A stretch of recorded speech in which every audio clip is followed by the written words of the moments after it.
Why do you wait to put your chapstick on as soon as I press record? Because what the fuck We had am I 20 gonna goddamn minutes before we what started. What am I gonna look like being like you look professional. Okay. Record. Well, I'm not sometimes, especially on this podcast. Often. So there's that. I was just gonna ask you a personal question like we weren't recording. Whatever. Anyways. Yeah, I don't need that until later. Okay. I'm just going to call to attention that we're wearing our hoodies. And if you watch the YouTube, you'll see. And again, I just want to point out the fact that I only wanted black hoodies and asked me if I kept a black hoodie. I did not. You did not. 2 light color ones, which is wild to me. I don't know why. The color will prevail. It's not that I didn't like the black ones. I do. I know. But I was like, I don't know. These are kind of like nice. Black. Like, they're super love them. They're very soft, dude. Yes. And I like that they're thinner. Yes. Because I'm not trying to be a sweaty fucking mess. Sweating your ass off. Yes, for sure. A sweaty mess. Yes, 100%. Sweaty balls. Yes. It was a very cool experience, though, like being together and packaging them and like it was very being cool. A whole ass business, right? Like I know. Get these orders out. Like it was weird, but cool. I know. I was like, oh man, if there were more, we'd be fucked. We would be stressed the fuck out. Yeah. Oh my God. I'd be like, get away from me. Oh, geez. All right. Today, you're going to see us 3 times wearing the same thing because we are going to bang out 3 episodes today, and we're manifesting that right now. Yep. Not even manifesting, like it's going to happen. We're setting our intention to get 3 episodes. Setting the intention. Yeah. 3 episodes. So the first one, episode 54. 54 apparently, because I was like 56. Episode 312. Is that where we're at? No. Okay. 54. I'm sweating. Is it? Yes. 50? I have to look. I'm stressing out. I'm stressed. What is going on? It is 54. It is. Does that ever irritate you when you tell somebody something and you know that you're right? Yes. And then they're like, let me look. Yes. How irritated were you just right now? No, I wasn't with you. I would have been like, okay, that's what I fucking told. I do it with Jeff all the time. He's going to leave me. I should really be nicer. Sometimes I'm like, yep, is there, like this morning, we ran out of almond milk. And I was like, no, I used the last one from downstairs. So I'll go check, but I'm almost positive it's not, we don't have one. Because I remember grabbing the last one. Mm-hmm. And I was like, I'm going to go. So he followed me downstairs and I was like, hey, Ma, is that you? Like, well, you could have also just came down here then. Like, what did I come down here for? What did I, like, you could have done that then. Next time, let me know that you want to check. Yes, please. Because I'll stay upstairs. Yes. Yes. Anyways, so this episode, tangent, this episode is going to be about how to break up with a person in your life. And it may not be a romantic relationship. It may be a friendship or a coworker or someone like that, but you just have recognized that the relationship isn't serving you anymore, mm-hmm. right? And so you're like, yeah, this just isn't good for me. We're not a good fit anymore. So let's take a pause or mm-hmm. let's take a break. And maybe it is a pause. Maybe it's just like, hey, let's rest and reflect and then figure out if we want to resume our relationship. Mm-hmm. Have you ever had to do this? Bitch, I was just literally like going to be like, have you ever broken up with a friend before? Yes. I don't know that I've ever had like an official breakup. Have I distanced myself? Yes. Have I changed dynamics of like mm-hmm. how open I'm going to be or like what I'm going to share with them, how often I'm going to reach out? Absolutely. But to me, I feel like that's just me having more boundaries in that friendship, right? Excuse me. I guess I think of it in terms of, well, I don't know that I've ever had a blatant conversation of like, hey, homie, I'm not doing this anymore. Like, I don't want to be your friend anymore. You know what I'm saying? Well, I don't know that it's ever been like that.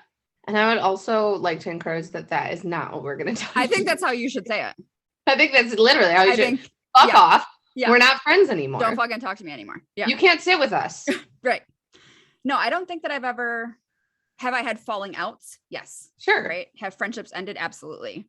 I think friendships can organically end. I really do. And when I was like trying to find, lately we've been trying to find tips and tricks that are like tangible for you guys. Right. And when I was doing this research, they had the quote of like, people often say like, we just grew apart. And I'm like, but that's a real thing. That's a genuine thing that happens as you evolve as a person. That's not an excuse. That's not like bullshit. I mean, could people use it as an excuse? Sure. But for me, that's a very real thing. If people move away and we lose contact, we just kind of grow apart because it takes work to keep in touch, right? It does. It does. A job. And we talk about this all the time. We were with each other 40 plus hours a week, right? So you get very close to people like that because you're with them all the time. If one of us leaves, it's very easy to just be like, oh, well, they left. I don't see them anymore. We're not going to talk as much, right? Thankfully, we didn't do that. But there's been plenty of people in my life who we were very close when we worked together. And then it was like, we're done, And it wasn't a ill will, I can't stand you, I don't want to talk to you thing. It was just there's not much to talk about when we're not at work together every day. You know what I mean? Yeah. Oh, absolutely. Because a lot of the bonding that happened was like trauma bonds. Yes. Because of what was going on in our environment. But realistically, I've definitely had to have conversations with people of like, I don't necessarily enjoy this friendship anymore. I don't like, this is what I'm trying to do with my life, and this is not what I'm interested or open to doing. And I also think that there are times too where you just set boundaries in general, maybe not even like with that person, but just like in general. And then it causes the friendships to distance themselves. I think about it too in terms of, and I think that you can relate to this, when you have friends that you bond over things like drinking or going out or partying, and then you don't want to do that anymore. They're like, well, what are we supposed to talk about? How are we going to hang out? I don't know, like adults.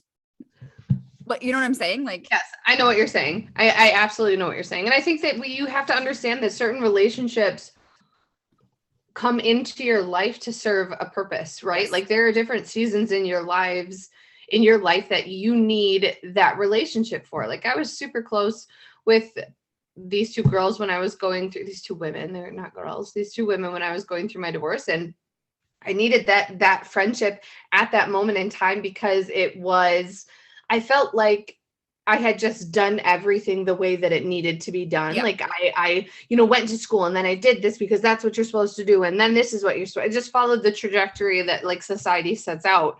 And in reality, that trajectory of like someone's life path isn't always what is going to be conducive to like what you want to have happen in your life. And then you wake up one day and you're like, oh shit. Yeah. So that's basically what happened. So I felt like I missed out on a lot of those moments of like being able to go out and have fun and do all these things because I went from school to grad school to marriage to having a kid to, it just was like boom, boom, boom. Yep. And so I feel like I missed out on that part and I needed that part of my life to like sow those wild oats, if you will, to have that just moment. Be yourself, like to just live your life. Yeah. And to realistically go out and, have fun and date and do these, to recognize what, like one, testing the limits of, am I going to start listening to myself and like following my intuition and like doing what is important for me? Or am I going to just fall back into old patterns? Like, what are we doing here? And so it was imperative.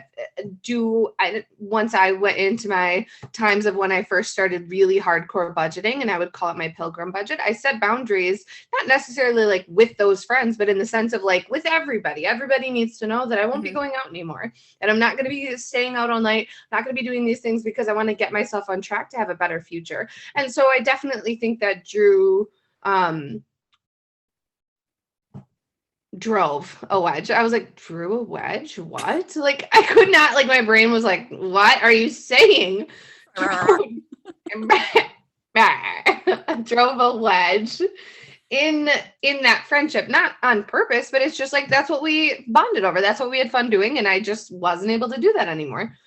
I still love those girls. I still have a great time when I see them. I wish nothing but the best for both of them. And it's not like I don't talk to them. Like I still talk to them on like a weekly, every other week, whatever basis. But it's just like, that was the season of my life that I needed that. The season of my life that I need now is like, I just need understanding friends to know that I am fucking busy trying to run a business and make this podcast work and like do these things and it's important to me because I feel like I'm living my life's purpose. And I have a great group of women surrounding me, like pushing me to do that and like helping and being supportive. So I am so grateful for the friendships that I have. But yeah, there's definitely been times where it's been like, this is not lining up with my goals. And that's kind of like what we're getting at here in this podcast. This episode is like, when you start to have those gut feelings or those recognitions, or when you start to reflect on like, the past 3 times I've hung out with this person, I felt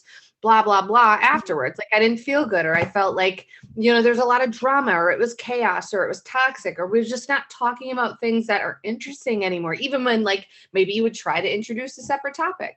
So I think that's what we're trying to get at for this episode of like, when you start to notice those things, how can then you start to build those boundaries?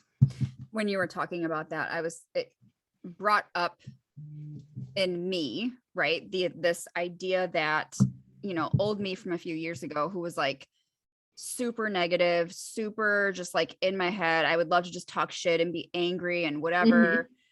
And like bonding with people over that, but then coming to realize like, ew, I don't want to live like that anymore. I don't want to act like that anymore. Like that's embarrassing to me for me to behave that way. If you want to, like, that's fine. Right. But then pulling back from that friendship and people being like, did something happen? Like, what's weird? Like, I don't know. We don't talk as much anymore. And it's just like, well, that kind of stuff doesn't serve a purpose for me though. I don't want to do that. Right. Like I'm trying to grow. I'm trying to move forward. I'm not trying to stay stuck in the past. Do you know what I mean? And that's an uncomfortable conversation to have with somebody who maybe isn't at the same state of change, but that's also not your responsibility to pick that up that they're not ready. And the hope that I would have for people listening to this is, before you start that distancing, before you start that moving apart or setting those boundaries, I encourage you wholeheartedly to have a conversation with that friend and say like, hey, this is our relationship and we've had so much fun doing XYZ, or like going out partying and doing these things.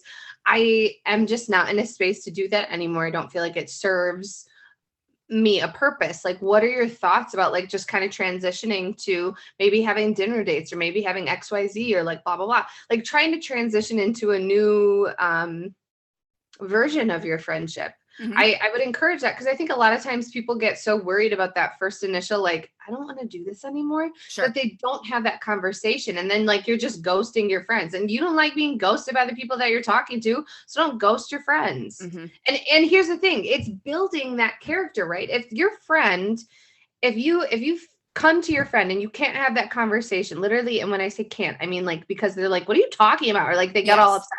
That is a giant sign to you of like, dude, you are on the right path. Absolutely. Exit stage left, get out. However, you might be cutting off a friend or a situation because you're operating in that shame and not stepping into vulnerability and not saying like, hey, I'd love for you to come with on this journey. Like, what's your thoughts? And I'll be the first to admit that I didn't do that for every one of my friendships. I didn't. One, because sometimes like, you just don't have enough space or time in the day to be hanging out with everybody. And I don't mean that like, I have so many friends, but I just don't have enough time. I've always been a very busy person. And as much as I want to see everybody, it's like sectioning off 8 different meetups with people. Like, I don't have the time for that, especially after then becoming a single mom and having Soph, and like, she deserves time. I think people get caught up too on this idea that, well, I've been friends with them since I was 15. Literally. Okay. I don't give a fuck. I'm 38. Do I still have friends from when I was 15? Absolutely. I have a couple of friends from since I was like fucking 12, or like my very first childhood best friend. Like, we're still in contact. We're not still best friends like we were when we were in kindergarten, but like, I'm thankful that she's still in my life. Here's the thing.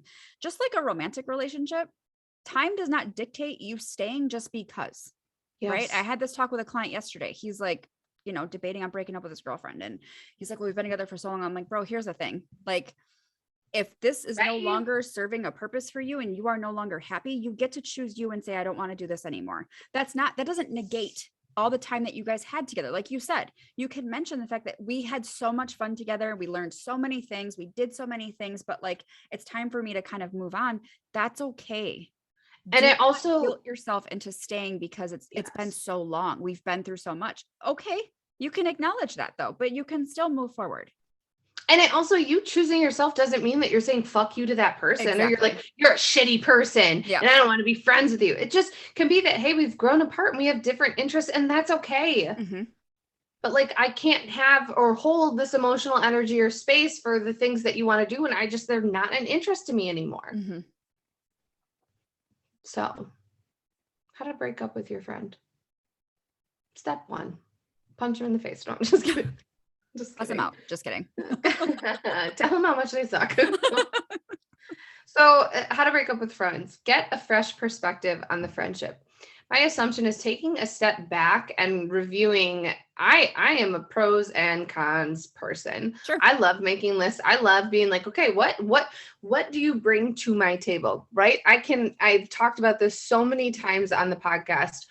What do you bring to my table? Because I know what I'm bringing to your table. Yep. I know the qualities about myself that I'm going to bring into your life if you are so willing to have them. If you are opening your arms to me, I will absolutely be a good friend. Whatever, blah, blah, blah, all the other qualities that I'm going to bring to somebody's table. So then what are you bringing to my table? What am I gaining from this relationship? And I think that some people might get, but like I can understand how that statement might be like, well, friendships just aren't about giving and getting. No, and that's not my intent behind that statement. My intent is that I am trying to build myself into the best life possible and the best person that I can be, right? Mm-hmm. I know that there isn't an end goal to that, right? There's no limit. So I just am trying to bring people along who have like-minded values and thoughts and goals of wanting to continue to better themselves. And it doesn't mean that I'm better or worse than another person. It just means, are you along for the ride? And if you are, what are you bringing to the table? Because I can't seriously like put into somebody who's not giving anything. I was going to say, and it's not a tit for tat. Like, what are you doing for me? It's I don't also want to be in a one-sided relationship. Yes. I'm not here for that, whether it's romantic or friendship. I'm not here for that. I'm not here to put forth all the effort and feel drained all the time. I'm just not. Right. I'm not doing that. No. Okay. Step 2. Give yourself a moment to calm down if you're escalated or having an argument, what the fuck, or disagreement with said friend. So I think that Steph and I both would reiterate that the best time to potentially have this conversation with someone, if you decide to actually have a sit-down conversation, is when you have potentially reviewed the relationship, discussed points with yourself about, what was helpful about this relationship, what was kind of bothersome or troubling. And then maybe making like bullet points to talk about in the conversation. That is such an important thing when you're talking about something that is so emotionally charged, because it's your friend and you love and support them, and also know that you love and support yourself. So there has to be boundaries. You have to have some sort of outline or guide to direct that conversation, in hopes that we steer away from going solely into our emotional mind about something. Do you know what I'm saying? Yeah. So obviously when you're upset, like no rash decisions here, guys, no rash decisions, because you're just in your emotional mind. You're going to wake up and potentially feel differently. Maybe not 100%, but you're going to feel differently. Mm-hmm. Do you want to do step 3? Sure. Yes. So give yourself an opportunity to miss your friend, right? Like if you guys are spending so much time together, and think about it in terms of, I never lived in a dorm, right? I didn't have the dorm college life, but I did have an apartment, and she's still one of my very best friends. But when we moved in together, we had only been friends for like 3 months. My mom's like, what the fuck are you doing? And I was like, it's going to be great. And it was, right? Mm-hmm. But like when you live with somebody and you're on top of each other 24/7, because you're in a small space, it can be very easy to get tired of them, or to get frustrated with them and get irritable with them. Right. So actively saying like, hey, I just need time to be alone. I'm going to go in my room for a little bit. Like, I just want to be alone. I talk a lot about that with my college kiddos that are in dorms. Like, I had to ask for space because it was just too much. Or if you have a roommate that's like a slob and you're not, getting used to how somebody lives their life in your space is really hard. It's no different than, I don't know, because I was even thinking about, we spent literally like every lunch hour together. Mm-hmm. It was rare if we didn't, unless there was like something, a crisis. That was like the only time that we didn't. Right. Right. But I think that there were plenty of times that like, I don't know, if something was like really hard or stressful at work, like you gave me my space and I gave you yours. Did I miss you because I just wanted to like hang out with you and not have to worry about work? Yeah. But I also understood that like we can't be together literally all the time, even if I want it. Does that make sense? It does make sense, but I don't even feel like we had space from like, I feel like maybe the only times that we weren't together is because we couldn't be. But I think that we established early on that we could be in the same room and not talk. Very like, true. We could just like sit and like be on our phones and eat and like just have that like camaraderie of seeing somebody. But and like also our friendship, we didn't really do things on the weekend. So like our time together was spent during those lunch hours. And then we went home and then we went to work. Like we didn't hang out over the weekends. Yeah. If we did, it was very rare. And like it was like purposeful. Like we went to go watch a movie. Like we weren't talking. Yes. 50 Shades. But do you remember the first movie we saw together? It was called The Boy Next Door with J-Lo. Oh, I do. Good movie. Not like it wasn't like a good movie, like she and someone's winning an Oscar and Emmy or whatever the fuck awards are. But yeah, that was just a good time. And then every year after that, we saw the 50 Shades when they came out. Every Valentine's Day we went together. And it was the first showing too. Nothing like a good smut movie at 10 a.m. It was great. Okay. Let me get my popcorn. Yes. Oh, and plenty of snacks. Crunch Bunch was your jam. Oh my God, so good. I love it. Anyways. So yes, give yourself an opportunity to miss your friend, right? You guys don't have to be talking 24/7. Although I will tell you, Mari and I talk so much during the week. We Marco Polo constantly all day, every day. And then on the weekends we don't. And I'm like, what is she doing? Like, but I also know that like you're busy, right? And I could Marco you if I wanted to. It's not like you're ignoring me, right? Or like when she goes away, then I'm like, oh, now I can't talk to her for like 5 days. This is dumb. I know. I try to be like really intentional when I have like this was the first vacation I took where I set an out of office. Good for you. On all of my emails, and it was killing me. Really? It was because it was like people would email about things that I could easily clear up in a few minutes. But it's like, Mari, you work your ass off to be able to have a vacation. Like have a vacation, and it's not even like I feel like there's in the back of my mind like you're not allowed to have this time off. It's like I just like working. Like so I just am programmed to work. So I have to be like, bitch, if you don't like work on resting. It's not your jam. Resting is not your jam. Oh my God, yuck. Okay. Step number 4. Give yourself time to reevaluate the friendship. And this is what Mari was talking about earlier, right? Ask yourself, what purpose is this serving? How much are you sharing with this person? Is it like a surface level friendship? Here's the thing, you guys, those are okay. Right? Like those are okay to have acquaintance level friendships where you just talk about like the day-to-day usual stuff. And then you have the friendships that you talk about everything deep with. And then there's some that are in between. That's okay. You get to decide what you want to share with people and how much and how often, right? Mm-hmm. And then ask yourself, do I want to continue this relationship at this capacity? And if you don't, then you sit down and you have that kind of uncomfortable conversation. When Mari was talking about point number 2, like give yourself a chance to calm down. I know plenty of people in my life that have ended friendships with well, you can go fuck yourself. And then they stop talking to them. Like that's a real thing, right? Like that is a very real thing. It is a very real thing. I'm froze. You're froze on my end. Okay. Now I can see you. Yeah. Okay, good. I was like, oh God. I was frozen too, but I was just going to keep going with it because I knew that. Sorry. I got to call attention to it. It's okay. My brain, like, if I don't say what is in my head, my brain will just make it louder. It's like, say it. God. Anyways. The whole point though is like it's 2022, we're evolving and we're having the hard conversations because avoiding them is not going to make anything any easier. And they're still going to be there. You avoiding it doesn't mean that the conversation is going to go away. And also it's not working on, again, us developing those interpersonal skills where we're attempting to evolve into a higher human self of like so many people that I see struggle with communication, and so many people in the older generation, like the generation above us or above that of like our parents, struggle with communication. Like the buck stops here. Mm-hmm. Like enough. You can have a conversation with another person and also understand that you're not responsible for their perception and or their feelings about it. Mm-hmm. That doesn't mean that your feelings are inadequate, wrong, invalid, any of those things. Yep. So, okay. I loved it. Same. You can find us at Rewriting Her Story Podcast on Instagram. Our Gmail handle is at Rewriting Her Story Podcast. That is also our handle on YouTube. Steph is at SpookyFitMom13. I am at BEA_XO11 on Instagram. If you have any questions, concerns, comments, we'd love to hear them. We also love when you like, share, subscribe any of our content. The more that we can grow and get out there and have like the mental health message spread, the more that stigma starts to go away. So that is like the whole goal of this podcast, is that we want to break that stigma and like make mental health understandable and also affordable. Yes. Like, hello, this is free. Share it. Yes. So we love you guys. Thank you for listening, and we'll see you next time. Bye.